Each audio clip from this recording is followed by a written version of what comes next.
Baik, selamat pagi adik-adik mahasiswa. Semoga kalian dalam keadaan sehat selalu.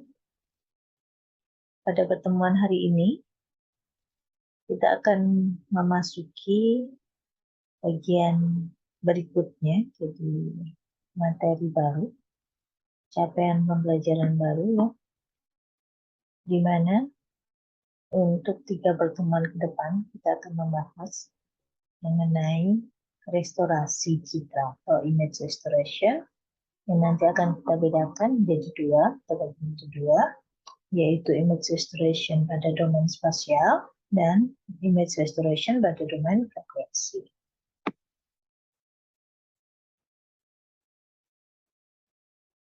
Capaian pembelajarannya diharapkan adik-adik mampu mengidentifikasi dan menjabarkan beberapa teknik restorasi citra dan mampu memanfaatkan perangkat lunak pengolahan citra untuk menyelesaikan permasalahan restorasi citra yang diberikan.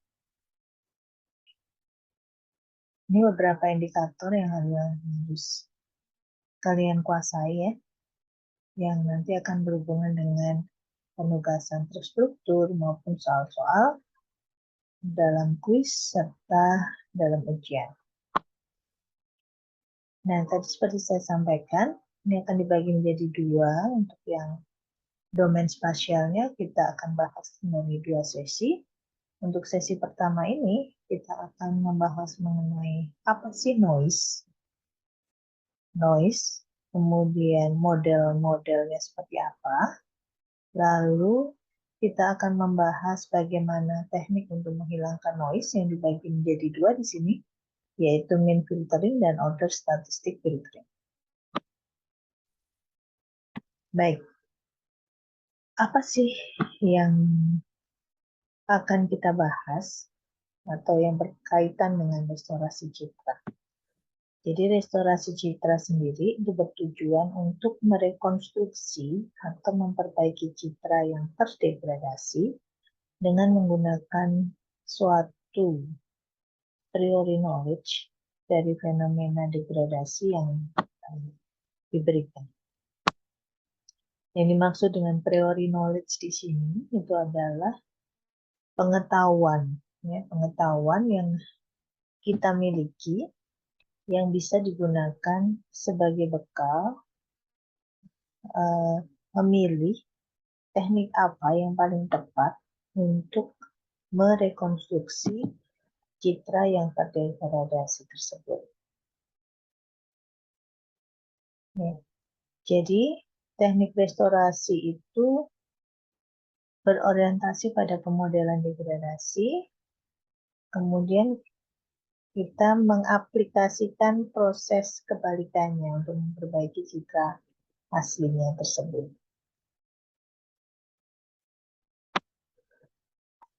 Apa sih yang dimaksud dengan degradasi, ya? Degradasi itu suatu proses yang menyebabkan kualitas gambar itu menjadi menurun. Ya. Nah, biasanya ini terjadi karena adanya noise atau suatu yang mengotori, gitu, atau bisa jadi karena alat yang kita pakai untuk merekam itu rusak, atau mungkin objek yang kita mau rekam itu bergerak sehingga gambarnya menjadi blurry. Nah, itu adalah proses degradasi. Jadi misalkan ada citra yang harusnya bagus, nah kemudian dia terdegradasi dengan sebuah fungsi tertentu, ya, terdegradasi sehingga akibatnya dia akan menjadi penurunan. Anggaplah ini penurunan itu atau degradasi itu terjadi karena adanya noise. Sehingga kalau dinyatakan di sini sebenarnya citra yang terdegradasi ini itu adalah citra yang diperoleh dari citra asli ditambahkan dengan noise, misalnya. Ditambahkan dengan sebuah gambar lain, ya, citra lain yang dia adalah sebenarnya citra dari noise tersebut. Nah, Jadi dia akan mendapatkan citra baru yang bernoise atau noisy image. Nah, proses restorasi sendiri itu adalah mengembalikan dari citra yang bernoise ini atau yang terdegradasi ini menjadi image aslinya yang ini.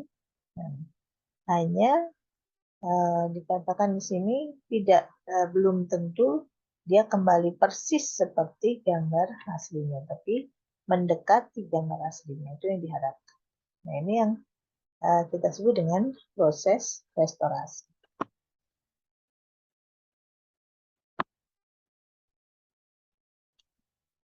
Baik, ya, degradasi itu seperti saya sampaikan tadi, itu terjadi bisa karena sensor pada saat kita mengambil data tersebut, meng-capture citranya, atau bisa jadi alat yang kita gunakan itu rusak, ya. Jadi sehingga menimbulkan gambar yang bernoise atau gambar yang kabur. Dan teknik restorasi ini dapat diformulasikan pada domain spasial maupun domain frekuensi. Ini kita akan bahas semuanya, ya. Nah, proses pada domain spasial ini diterapkan pada citra yang terdegradasi oleh noise biasanya. Sedangkan pada domain frekuensi biasanya cocok untuk citra yang blurry atau kabur.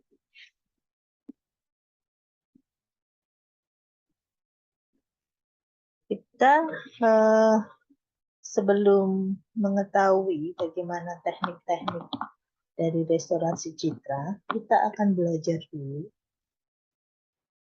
Kalian akan berkenalan terlebih dahulu dengan tipe-tipe dari noise.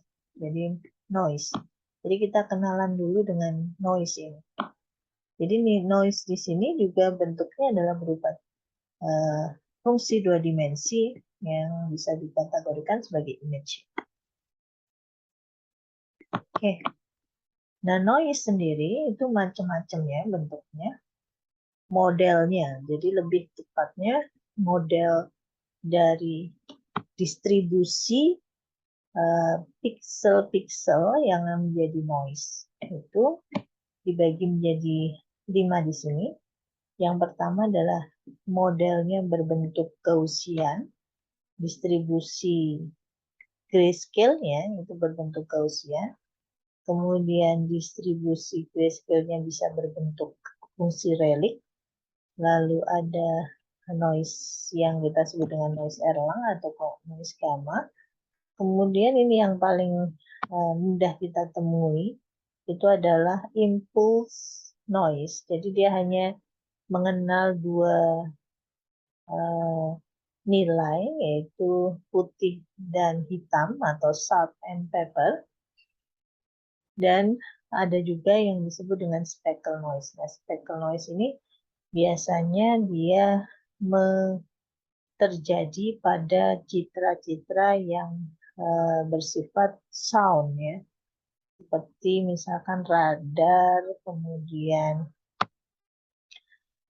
ultrasound, ultrasonografi, itu adalah noise-nya tipenya khusus, yaitu noise speckle.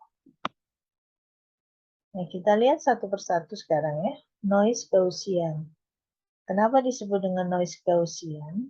Karena distribusi image-nya, distribusi grayscale dari image-nya, image noise-nya, ya. Jadi bukan image dalam arti image, tapi dia adalah sebuah nilai grayscale yang punya sebaran bentuknya seperti ini, noise Gaussian. Dia bentuknya berupa fungsi Gaussian atau kurva normal. Di mana kalau dilihat di sini, dia punya nilai tengah, ya, nilai tengah tertentu. Kemudian dia juga punya standar deviasi tertentu, di mana ketinggian dari standar deviasinya untuk satu standar deviasi di sini Ini bisa kita lihat untuk puncaknya dia di nilai 1 per akar 2pi standar deviasi, sedangkan yang di sini dia 0,607 dari standar deviasi. Nah, kita lihat sini yang tengah ini adalah citra yang bernoise Gaussian. Ya. Jadi yang bintik-bintik putih, kemudian ada bintik-bintik hitam. Nah, ini itu adalah noise. Noise yang distribusinya berbentuk Gaussian dengan nilai tengah mu 50 dan standar deviasinya 20. Dimana kalau kita ambil satu bagian image ini yang dia konstan gitu ya, maka ini kalau kita tampilkan histogramnya dia akan membentuk pola yang berbentuk Gaussian. Jadi gampang ngeceknya ya. Jadi kita tinggal foto, ambil, kemudian kita tampilkan, dia akan membentuk seperti Gaussian. Berarti ini adalah noise Gaussian. Nah, ini kalau kita lihat, dia nilai tengahnya adalah 50. Nilai tengahnya adalah 50. Oke. Jenis yang kedua, itu adalah relic. Jadi relic ini mirip seperti Gaussian, hanya dia tidak sempurna, bukan kurva yang normal, tapi dia ada kecenderungan kemiringan, ya, di sini. Jadi ada kecenderungan kemiringan, di mana kurva relic ini dia mulai dari sebuah titik A dengan dia variabelnya di sini adalah A dan B, di mana titik tengahnya atau titik puncak, bukan titik tengah ya, beda dengan yang kurva normal tadi. Jadi dia punya titik puncak dengan X-nya itu adalah A ditambah akar B per 2 dan titik puncaknya adalah 0,607 akar 2. Ini adalah bentuk dari relic. Jadi parameter dari kurva relicnya itu adalah A dan B. Ini contoh image yang dia mempunyai yang diberikan noise relic gitu ya. Dengan nilai A-nya adalah 20, berarti dia terkecilnya adalah 20, nilai grayscale terkecilnya adalah 20, dengan B-nya 800. Dan ini adalah bentuk histogram.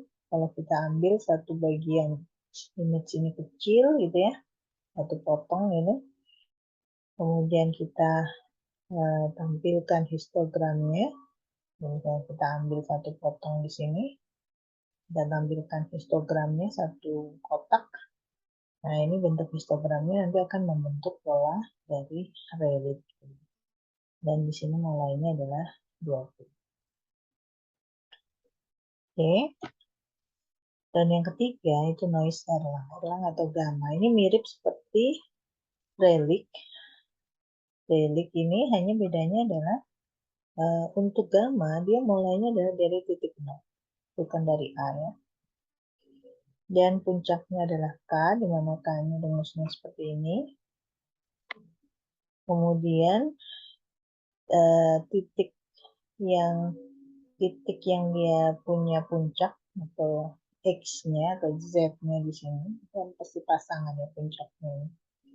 Z dengan PZ-nya. Nah, ini. Nah, kita lihat Z-nya di sini adalah B-1 per A. Jadi sama ya seperti relic tadi. Parameternya adalah A dan B gitu. Hanya beda ya di sini kalau A di sini ini biasanya nilainya adalah di bawah 1 gitu ya, sedangkan B-nya itu di atas 1. Ini bentuk distribusinya, eh, bentuk image-nya kalau kita beri noise, dia bintik-bintik putih dan hitamnya hampir sama ya, jadi kalau penampakannya itu hampir sama antara Gaussian, Rayleigh, dan Erlang. Dan ini kalau kita ambil satu gitu ya, di sini nanti akan kita tampilkan bentuk histogramnya. Ini akan terlihat seperti ini. Ini terlihat bahwa dia polanya itu merupakan noise Erlang. Nah ini yang berbeda ya, antara noise yang kita sebut dengan noise distribusi ya. Noise distribusi itu ada Gaussian, Rayleigh, dan Erlang. Tapi yang di sini adalah noise salt and pepper. Jadi noise salt and pepper ini noise impulse. Jadi dia hanya mengandung dua nilai, ya, nilai probabilitas, nilai untuk yang kecil, yang berwarna gelap, dan yang berwarna terang. Jadi A dan B. Jadi makanya disebut impulse karena dia seperti impulse itu ya, satu tinggi gitu, satu set gitu ya, apa yang namanya. Nah, itu yang disebut impuls, yang jadi impuls. Jadi hanya satu-satu seperti ini. Jadi beda dengan ini, dia bentuknya terdistribusi ya. Nah, ini tampilan dari image yang diberi noise salt and pepper dengan probabilitas A-nya, ini A-nya, berarti yang putih itu 0,1. Nah, misalkan seperti ini, B-nya juga 0,1. Satuan total. Nah, ini kalau kita ambil satu bagian ini, kemudian kita tampilkan histogramnya, dia bentuknya impuls. Ya. Ini. Nah, impuls. Ya. Ini yang spesial ya, jadi terlihat sekali ya. Jadi noise-nya itu terlihat sekali. Kalau di sini kan dia masih seperti bintiknya tidak terlalu jelas, dan juga bintik-bintiknya tidak terlalu jelas. Nah, kita lihat sekarang ini ada fungsi ya, fungsi untuk memberikan noise ke image ini untuk nanti simulasi gitu ya. Nah, ini fungsinya adalah fungsi add noise, di mana A ini image yang masih bagus ya, kemudian kita beri noise apa, noise ini nanti isinya adalah nama ya, jadi namanya ada, misalkan nama noise-nya tadi Gaussian, Erlang, Rayleigh. Nah, ini ada tambahan, kemudian ada salt. Nah, salt saja, kalau salt saja berarti putih saja, pepper saja berarti hitam saja, nah salt and pepper. Ini rumus fungsi Gaussiannya, ini fungsi dari Erlang, Rayleigh, dan seterusnya. Ya, jadi sebenarnya kalau kita lihat di sini, image noise itu adalah sebuah image yang ukurannya sama dengan citra inputnya. Ini kita ambil ukurannya, kemudian kita jadikan itu